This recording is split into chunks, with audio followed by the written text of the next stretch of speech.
देखील हा मुद्दा किती अडचणीचा ठरतोय सरकारसाठी. वेदांत, खरं तर तुझ्याकडे येणार आहोत आपण. आणखी काही महत्त्वाचे अपडेट्स आपल्याला जाणून घ्यायचे. काँग्रेसचे नेते विजय वडेट्टीवार आपल्यासोबत जोडले गेलेले आहेत. वडेट्टीवारजी, तुमचं स्वागत आहे एबीपी माझामध्ये. नमस्कार. सरकारवर बोजा वाढतोय. लोकप्रिय घोषणा करण्यात तर आलेल्या आहेत, मात्र त्याची पूर्तता कशी करायची हे आव्हान सरकारसमोर आहे. कुठे चुकतंय सरकारचं? तुम्ही पण खरं तर अनेक वर्ष सरकारमध्ये राहिलेला आहात.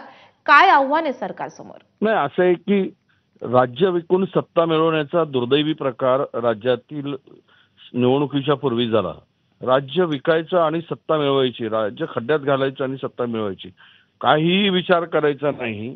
सत्ता मिळवण्यासाठी कुठल्याही स्तराला जायचं, किती राज्याला परवडणारं की ना परवडणारं, राज्याची आर्थिक स्थितीचा विचार न करता हे जे काही निर्णय घेतले गेलेत, त्यामुळेच राज्याची अवस्था अशी झाली. आता तर 10 लाख कोटीच्या घरात कर्ज झालेलं आहे. सरकारला पीडब्ल्यूडी, इरिगेशन आणि इतर विभागांचे देणे हे किमान 1-1.5 लाख कोटी रुपयाची देणी आहे. हे सगळं बघता आता राज्याची आर्थिक स्थिती कशी या स्थितीतून बाहेर काढणार हा खरा प्रश्न येतो. लोकप्रिय घोषणा करणं गरज आहे. लोकांच्या हिताची असती तर लोकप्रिय घोषणा करा, पण लोकांच्या हिताची नाहीत, लोकांचा त्याचा काही उपयोग नाही. एकीकडे आणि सरकारची तिजोरीची लूट करायची. प्रचंड इन्फ्रास्ट्रक्चरच्या नावाखाली ज्या काही योजना आणल्या गेल्यात, त्यामध्ये ज्या मूळ किमतीच्या 2-2 पट 4-4 पट किमती वाढवून टेंडर करून मॅनेज करून ती कामं दिली गेलीत आणि यामधून सुद्धा लाखो करोडो रुपयाचा गैरप्रकार या सरकारच्या माध्यमातून होत आहे.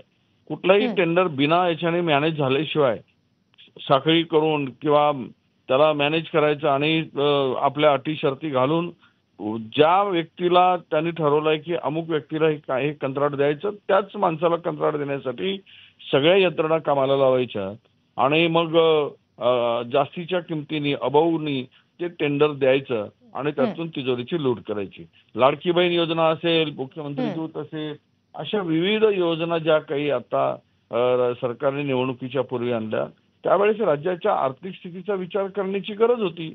पण दुर्दैवानं सत्ता मिळवण्याच्या हव्यासापोटी वाटेल ते करून आज राज्य कर्जामध्ये शेतकरी आत्महत्या करतोय, कंत्राटदार आत्महत्या करतोय, तरुणांचे स्कॉलरशिपचे पैसे अजून 3 महिने झाले मिळत नाहीत.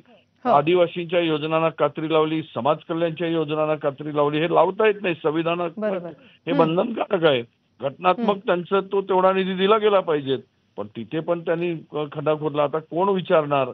कारण नक्कीच वडेट्टीवारजी, हा प्रश्न मोठा आहे आणि त्यामुळे आता सरकार या आव्हानाचा सामना कसा करतोय हे बघणं महत्त्वाचं आहे. खूप धन्यवाद वडेट्टीवारजी तुमच्या या सविस्तर प्रतिक्रियेबद्दल.